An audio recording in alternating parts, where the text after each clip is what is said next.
जय श्री कृष्णा मेरे प्यारे भक्तों, आप सभी का हमारे इस दिव्य YouTube चैनल पर हृदय से स्वागत है।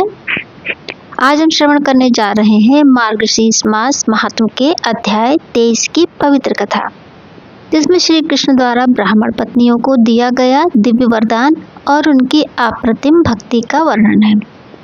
एक दिन श्री कृष्ण और बलराम अपने नटखट ग्वाल वालों के साथ मधुबन की ओर आए। चारों ओर कमल फूलों से महकती यमुना तट की वायु बह रही थी। सभी बालक हंसी खुशी खेलते रहे, दौड़ते रहे, परंतु खेलते खेलते वे थक गए और उन्हें तीव्र भूख लगने लगी। सभी ग्वालबाल श्री कृष्ण के पास आए और बोले, कन्हैया, हमें बहुत भूख लगी है, कृपा करके आज्ञा दीजिए कि हम क्या करें। उनकी बात सुनकर कृपा निधान श्री कृष्ण ने मधुर वाणी में कहा, हे बालकों, निकट ही वे ब्राह्मण यज्ञ कर रहे हैं, तुम उनसे भोजन मांग कर लाओ। ग्वाल बाल वहां गए और विनय पूर्वक बोले, हे विप्रवरों, हमें भूख लगी है, कृपया हमें भोजन दीजिए। लेकिन ब्राह्मणों ने या तो सुना ही नहीं और कुछ ने सुनकर भी कोई ध्यान ही नहीं दिया। ये यज्ञ विधि में इतने तल्लीन थे कि स्वयं उनके द्वार पर आए श्री हरि के अंश बालकों को भी पहचान न सके। तब ग्वालबाल श्री कृष्ण की आज्ञा अनुसार ब्राह्मण पत्नियों के पास पहुंचे और कहा, माता, हम सब भूखे हैं, कृपा करके भोजन दीजिए। उनकी भोली वाणी और मनोहर स्वरूप देखकर ब्राह्मण पत्नियां प्रेम से भर उठी। उन्होंने पूछा, बताओ, तुम कौन हो, तुम्हें किसने भेजा है। बालकों ने कहा, कुछ ही दूरी पर मधुबन में श्री कृष्ण और बलराम बैठे हैं, वे भी भूखे हैं, भोजन देने की कृपा करें। हे भक्तों, ये सुनते ही ब्राह्मण पत्नियों का हृदय श्री कृष्ण विरह से विह्वल हो उठा। उनके नेत्रों में आनंद के आंसू छलक उठे। वे तुरंत सोने चांदी की थालियों में उत्तम व्यंजन भरने लगी। खीर, दूध, घी, महू, मधु, दही, उत्तम चावल, शाक, भोज, मधुर मिष्ठान सब सजाकर वे श्री कृष्ण के दर्शन के लिए तत्पर हो गई। वे जब पहुंची तो देखा श्री कृष्ण मधुबन में बैठे हैं, जैसे नक्षत्रों के बीच पूर्ण चंद्र। पीतांबर धारण किए, अंगों पर चंदन कस्तूरी से सुशोभित, मालाओं से अलंकृत, करों में सुंदर केयूर, चरणों में नुपुरों की मधुर ध्वनि, मंद मुस्कान से भरा वह चंद्रमुख, जिसे देखकर शरद पूर्णिमा का चंद्र भी लज्जित हो जाए। इन दिव्य दर्शन से ब्राह्मण पत्नियां विमुग्ध हो गईं। वे श्री कृष्ण के चरणों में दंडवत होकर गिर पड़ी और भक्ति भरे स्वर में स्तुति करने लगी, हे प्रभु, आप ही परब्रह्मा परम धाम, सृष्टि पालन संहार के मूल कारण हैं। आपके दर्शन से हमारा जीवन सफल हो गया। श्री कृष्ण प्रसन्न हुए और बोले, हे देवियों, तुम्हारा कल्याण हो, तुमने जो भक्ति दिखाई है उससे तुम दिव्य गति को प्राप्त करोगी।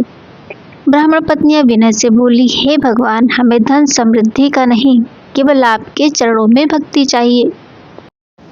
श्री कृष्ण ने कहा, तथास्तु, तुम्हें अविचल और परम दुर्लभ भक्ति प्राप्ति होगी।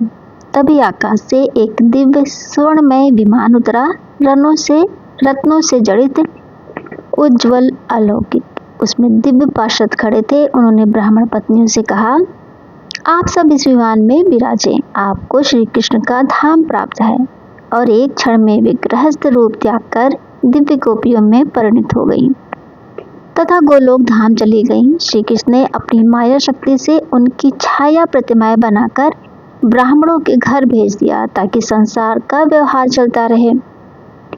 ब्राह्मण जब अपनी पत्नियों को लौटते देखे तो आनंद से भर गए। उन्होंने विनम्रता से कहा, अहो, आप सब धन्य हैं, जिसने साक्षात श्री हरि के दर्शन किए। हमने तो यज्ञ में डूबकर वास्तविक सत्य को ही नहीं पहचाना। जिसे श्री कृष्ण की सेवा मिल जाए, उसे किसी तप, व्रत, ज्ञान या कर्म की क्या आवश्यकता है। देवर्षि नारद ने पूछा, हे प्रभु, इन्हें ऐसी महती गति कैसे मिली। भगवान नारायण बोले, ये पूर्व जन्म में सप्त ऋषियों की पत्नियां थीं। एक बार अग्निदेव द्वारा उनके अंग स्पर्श के कारण ऋषियों को क्रोध हुआ और उन्होंने मनुष्य योनि में जन्म लेने का श्राप दिया। उन्होंने हाथ जोड़कर कहा, हम तो निर्दोष हैं, हमें पतिव्रता धर्म से मत हटाइए। ऋषियों ने कहा, तुम्हें श्राप तो मिलेगा, परंतु ये श्राप वरदान से बढ़कर होगा। धरती पर तुम्हें साक्षात श्री कृष्ण के दर्शन होंगे और तत्क्षण तुम गोलोक धाम को प्राप्त हो जाओगी। यही वे ब्राह्मण पत्नियां थीं जिन्होंने भक्ति, समर्पण और प्रेम के कारण वह परम पद प्राप्त किया, जो बड़े बड़े योगियों के लिए भी दुर्लभ है।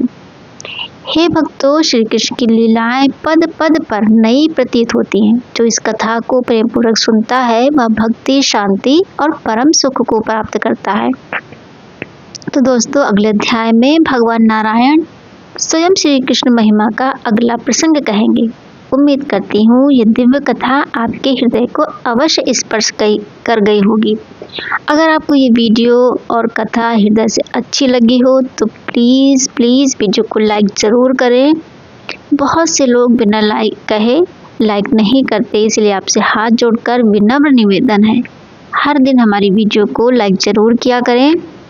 चैनल को सब्सक्राइब करना बिल्कुल भी ना भूलें। बेल आइकन जरूर दबाएं ताकि अगला अध्याय तुरंत मिल जाए। आपका एक एक लाइक और शेयर हमारी भक्ति सेवा को और आगे बढ़ाता है। तो दोस्तों, फिर मिलेंगे अगले वीडियो में। तब तक के लिए जय श्री कृष्ण।